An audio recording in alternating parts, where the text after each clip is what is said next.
بنے دین حق کے سہارے صحابہ، بنے دین حق کے سہارے صحابہ، رسول خدا کو بھی پیارے صحابہ، ہدایت کے روشن ستارے صحابہ، رسول خدا کو بھی پیارے صحابہ۔ الحمدللہ رب العالمین والصلاة والسلام علی خاتم النبیین، اما بعد فاعوذ باللہ من الشیطان الرجیم، بسم اللہ الرحمن الرحیم۔ الصلاة والسلام علیک یا رسول اللہ وعلی آلک واصحابک یا حبیب اللہ۔ الصلاة والسلام علیک یا نبی اللہ وعلی آلک واصحابک یا نور اللہ۔ FGN چینل کے ناظرین، پیارے سے سیریز، پیارے سے پروگرام میں ایک مرتبہ پھر حاضر ہیں۔ نام ہے ہر میدان میں صحابہ۔ الحمدللہ نبی پاک صلی اللہ تعالیٰ علیہ وسلم کے اصحاب میں سے بعض اصحاب کرام کا خصوصیت کے ساتھ ہم اپنی سیریز میں ذکر کر رہے ہیں اور ان صحابہ کرام کی مہارتوں کا تذکرہ خیر کر رہے ہیں، اور یقیناً جنہوں نے ہمارے ایپیسوڈز کو دیکھا ہوگا ان کو اندازہ ہوگا کہ اللہ تبارک و تعالیٰ نے اصحاب کرام میں کس قدر صلاحیتیں پیدا فرمائی تھی، بہترین اعلیٰ اوصاف کا ان کو مالک بنایا تھا۔ اللہ تبارک و تعالی صحابہ اور اہل بیت کی سچی پکی عقیدت اور محبت ہمیں عطا فرمائے۔ ہم نے لاسٹ ایپیسوڈ کیا تھا ایک فقی صحابی رسول صلی اللہ تعالی علیہ وآلہ وسلم پر۔ انشاءاللہ الکریم یہ ایپیسوڈ بھی ہمارا ہونے جا رہا ہے ایک زبردست فقی صحابی رسول پر۔ ناظرین، الحمدللہ آج جس فقی صحابی رسول کا ہم ذکر کرنے والے ہیں، تاریخ میں ان کا بہت بڑا نام ہے۔ یوں تو اگر دیکھیں تو آپ کی عبادت بھی بے مثال تھی، آپ کا تقوی بھی بے مثال تھا، آپ کا اللہ پاک کی راہ میں خرچ کرنے کا انداز بھی بے مثال تھا، نبی پاک صلی اللہ تعالی علیہ وآلہ وبارک وسلم سے محبت کا انداز بھی بے مثال تھا۔ کئی مقامات پر نبی پاک صلی اللہ تعالی علیہ وسلم کی محبت کے جو واقعات ان کے ساتھ ہوئے ہیں، جو انداز اور نبی پاک علیہ السلام کی سنت پر اور آپ کے طرز عمل پر عمل کرنے کا جو جذبہ ان کا تھا وہ بے مثال تھا۔ میری مراد ہے حضرت عبداللہ بن عمر رضی اللہ تعالی عنہ۔ یقیناً یہ کیوں نہ بے مثال ہو کہ بیٹے کس کے ہیں، حضرت عمر فاروق اعظم رضی اللہ تعالیٰ عنہ کے۔ سیدنا فاروق اعظم رضی اللہ تعالیٰ عنہ خود بے مثال ہیں، خلفائے راشدین میں آپ کا شمار ہے، آپ خود فقیہ صحابی رسول ہیں، آپ خود مجتہد ہیں، آپ عشرہ مبشرہ میں بھی شامل ہیں۔ کتنی فضیلتیں آپ کو ملی ہیں، تو یقیناً اتنی فضیلتوں کا حامل جب باپ ہوگا تو بیٹے کا عالم کیا ہوگا۔ جو کوالٹیز، جو اوصاف باپ میں ہوتے ہیں، یقیناً وہ بیٹے کے اندر سرایت کر جاتے ہیں، جبکہ بیٹا ان چیزوں کو اپنے اندر لینے میں کامیاب بھی ہو جائے۔ تو آج ہم ذکر کریں گے حضرت عبداللہ ابن عمر رضی اللہ تعالیٰ عنہ کی فقہی خدمات کی۔ حضرت عبداللہ ابن عمر کو دینی سمجھ بوجھ میں یقیناً FGN چینل کے ناظرین درجہ کمال حاصل تھا۔ آپ کی عمر کو اگر ہم اٹھا کر دیکھیں تو آپ کی ساری عمر علم و افتاء میں کٹی۔ مدینے کے ان مشہور صاحب فتاوی صحابہ اکرام میں جن کے فتاوی کی تعداد زیادہ ہے، ایک حضرت ابن عمر رضی اللہ تعالی عنہ بھی تھے۔ اچھا، فقہ مالکی جو ائمہ اربعہ میں سے ایک امام کی فقہ ہے، اس کا تو تمام دار و مدار حضرت ابن عمر رضی اللہ تعالی عنہ کے فتاوی پر ہے۔ اس بنا پر امام مالک رحمۃ اللہ تعالی علیہ فرماتے تھے کہ حضرت ابن عمر ائمہ دین میں تھے۔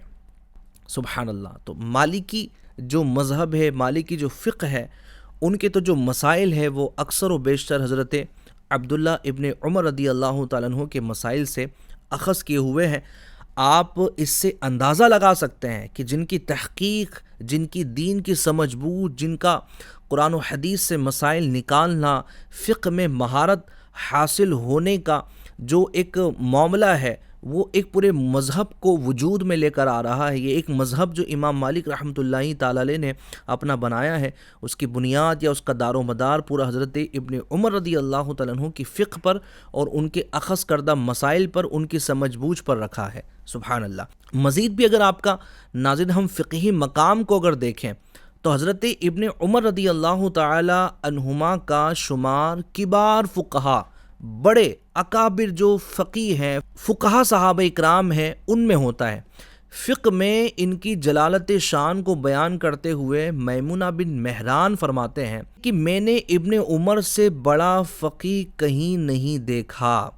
ایک عام سا شخص ہے جو کسی کے بارے میں تعریف کر دیں کہ میں نے ایسا شخص کہیں نہیں دیکھا، جو جاہل ہو، جو علم سے آگاہی نہیں رکھتا ہو، وہ چند ایک کوالٹیز دیکھ کر اگر کہہ دے کہ اس جیسا شخص میں نے نہیں دیکھا تو یہ بہت بڑی بات نہیں ہو جاتی، کہ اس کے لیے تو وہ نیا ہی تھا، اس کے لیے تو وہ کمال کی بات تھی کیونکہ اس کے پاس نہیں ہے۔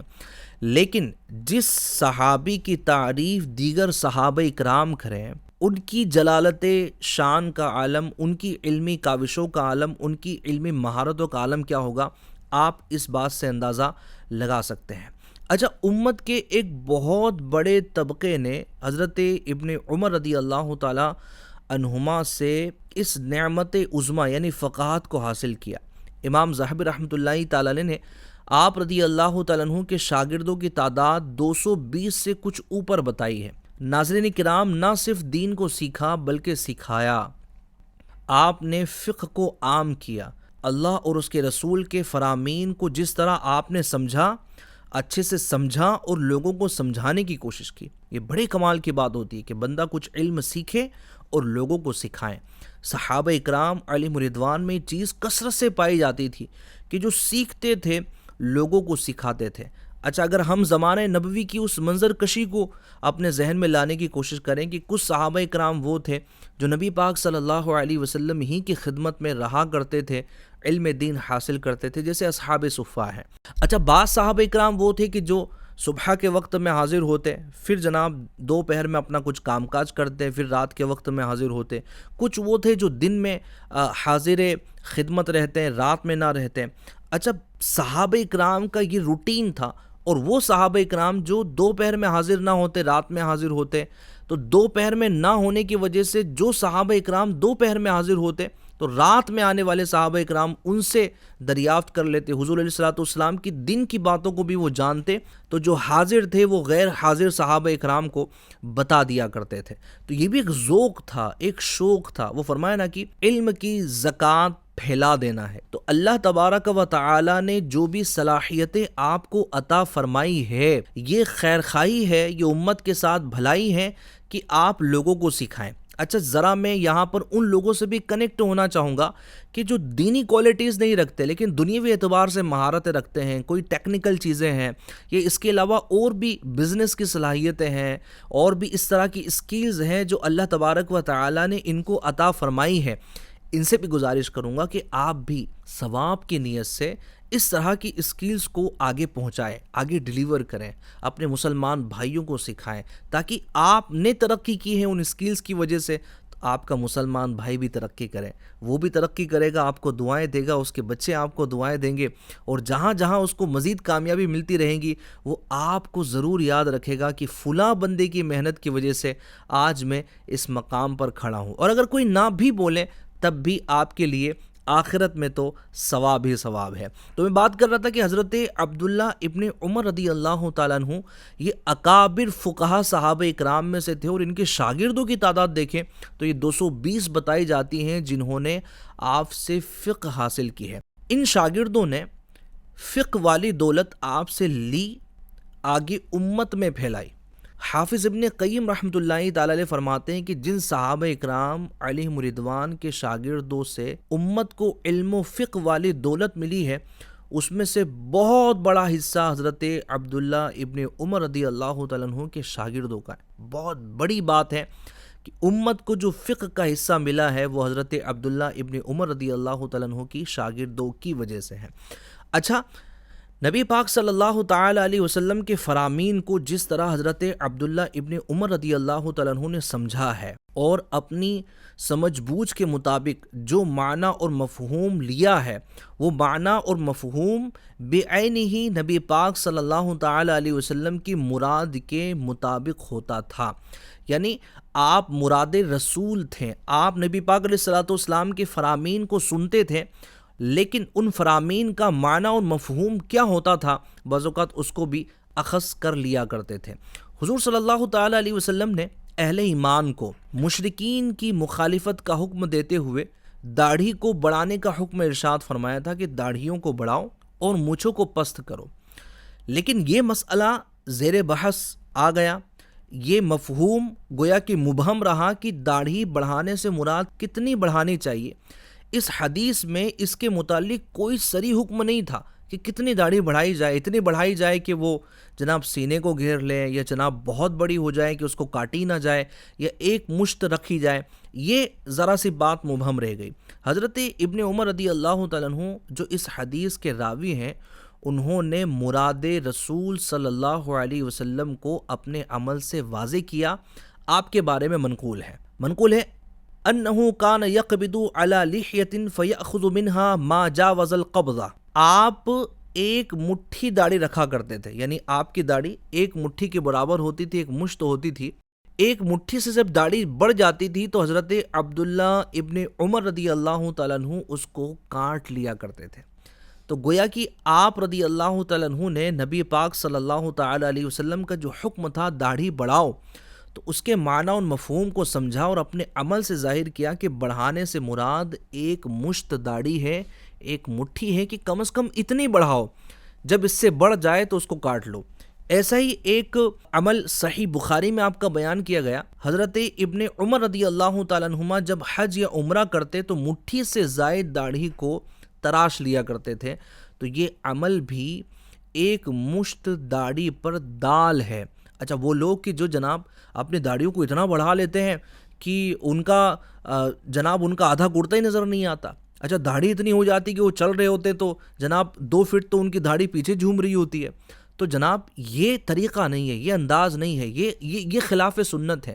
حضرت عبداللہ بن عمر رضی اللہ تعالیٰ عنہ کے عمل نے ہمیں بتایا ہے، نبی پاک صلی اللہ علیہ وسلم کے فرمان کا جو مطلب ہے وہ یہ ہے کہ جناب ایک مشت داڑھی ہوئے، اس سے جو بڑھ جائیں تو اس کو کاٹ لیا جائے۔ اور ہم جانتے ہیں، جو علماء ہیں، جو اہل علم جانتے ہیں کہ صحابی کا عمل ہمارے لیے دلیل ہوتا ہے۔ ناظرین، اتنے بڑے عالم حضرت عبداللہ ابن عمر رضی اللہ تعالیٰ عنہ ہیں کہ جو مراد رسول کو پہنچ جایا کرتے تھے۔ اچھا، ایک اور پہلو پر ذرا ہم گفتگو کرتے ہیں۔ یہ تو چند ایک باتیں ماشاءاللہ آپ نے ملاحظہ فرمائی۔ حضرت عبداللہ ابن عمر رضی اللہ تعالی عنہ بڑے فقیہ ہونے کے باوجود بھی فتویٰ دینے میں، مسائل بیان کرنے میں کمال کی احتیاط سے کام لیتے تھے۔ یہاں میں اسپیشلی ان لوگوں کو متوجہ کرنا چاہوں گا کہ جو مسائل بتانے میں بے احتیاطی کرتے ہیں، یا وہ لوگ جو عالم نہیں ہیں، جو مسائل سے وابستگی نہیں رکھتے، لیکن لوگوں کو حلال یا حرام کا حکم سنا رہے ہوتے ہیں، یہ حرام ہے، یہ ناجائز ہے، یہ شرک ہے، یہ کفر ہے، تو ذرا ایسے لوگ متوجہ ہو جائیں کہ حضرت عبداللہ ابن عمر رضی اللہ تعالیٰ عنہ کا انداز فتویٰ دینے کے متعلق کتنا شاندار ہوتا تھا۔ آپ بڑے فقیہ ہونے کے باوجود لوگوں کو مسائل بتانے میں بہت محتاط تھے۔ جب تک صحیح مسئلے کے متعلق پورا یقین نہ ہوتا، آپ فتویٰ نہ دیتے۔ حافظ ابن عبد البر نے استیعاب میں لکھا ہے کہ وہ اپنے فتووں میں اور اعمال میں نہایت سخت محتاط تھے اور خوب سوچ سمجھ کر کہنے والے اور کرنے والے تھے۔ اگر کوئی مسئلہ نہ معلوم ہوتا تو آپ اپنی کثر شان کا لحاظ کیے بغیر نہایت صفائی کے ساتھ اپنی لا علمی ظاہر کر دیتے۔ ایک مرتبہ کسی نے مسئلہ پوچھا، آپ کو علم نہ تھا؟ فرمایا مجھے نہیں معلوم۔ اس کو ان کی صاف بیانی پر بہت تعجب ہوا، کہنے لگا عبداللہ ابن عمر بھی خوب آدمی ہے، جو چیز معلوم نہ تھی اس سے صاف لا علمی ظاہر کر دی۔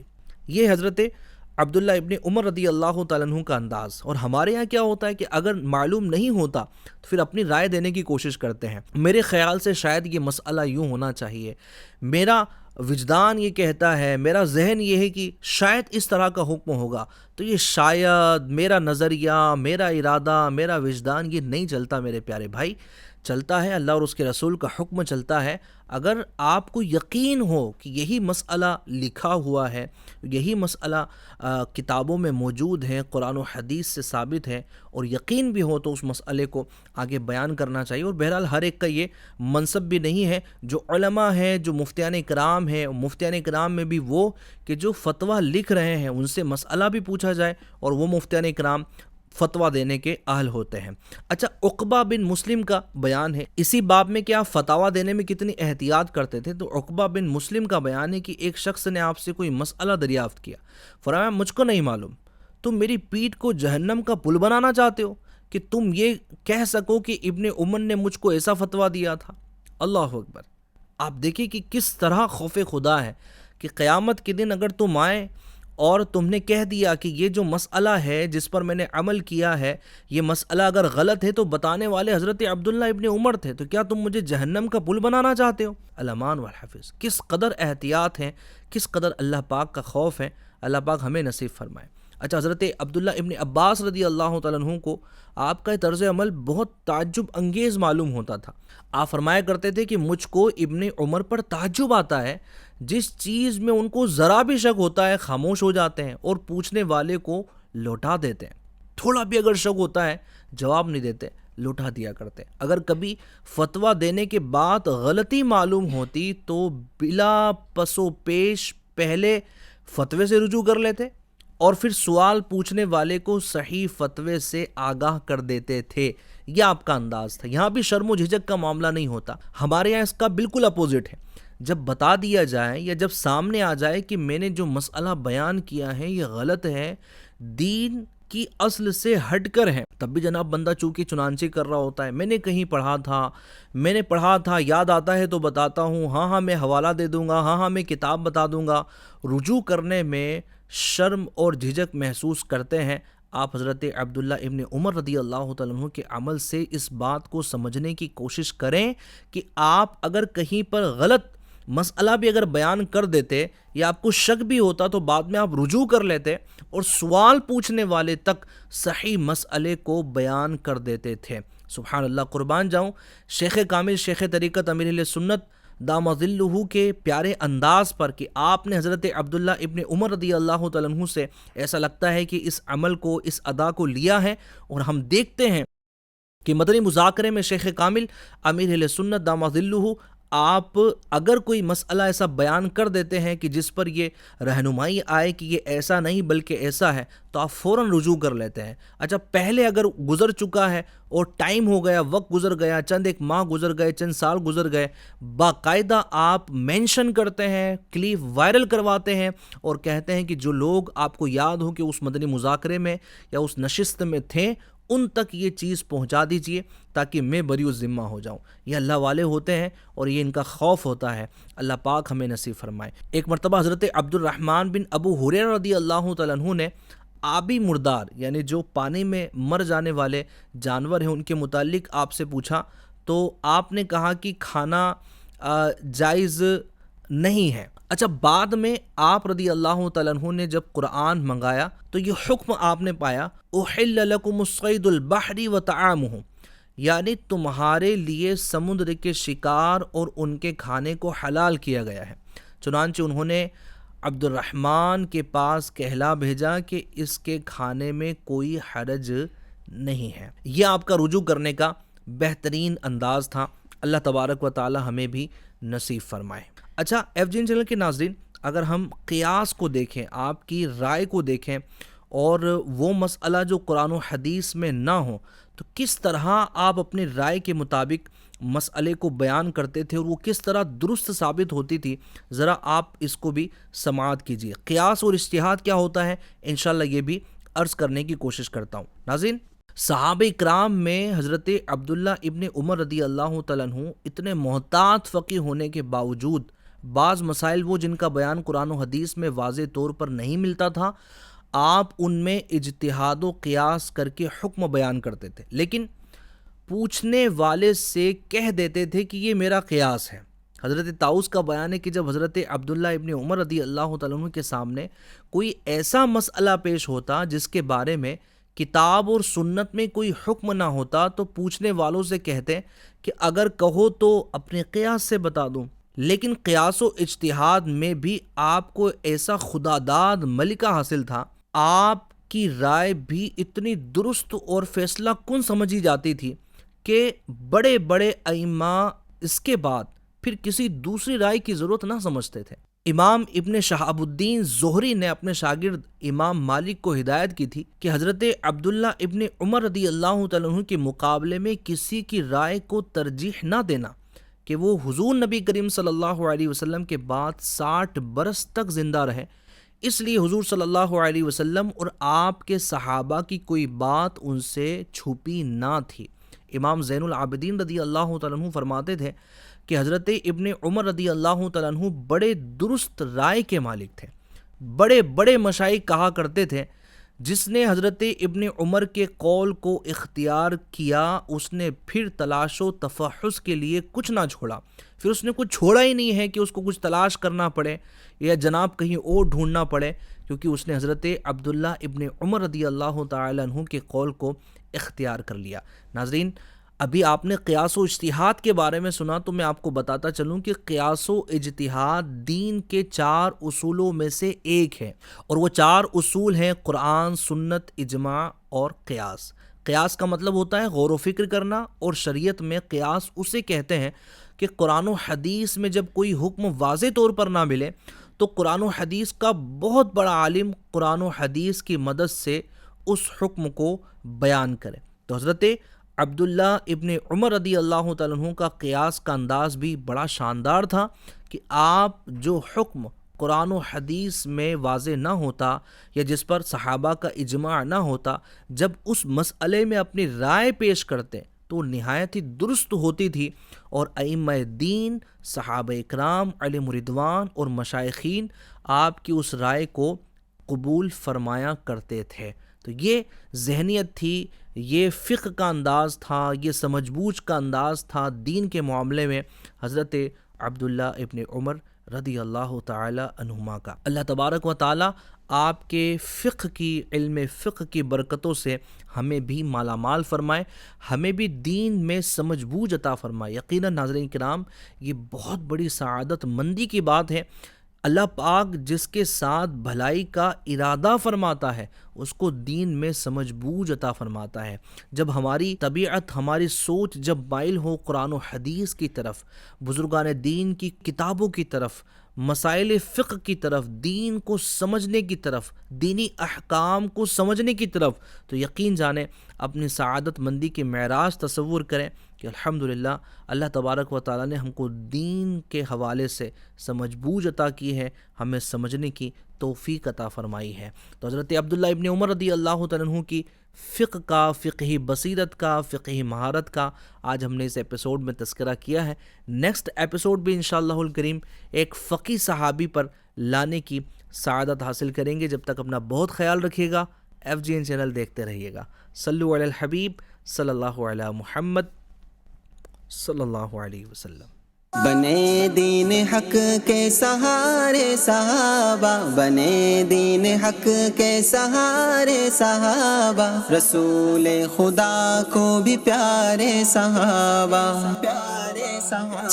ہدایت کے روشن ستارے صحابہ، رسول خدا کو بھی پیارے صحابہ۔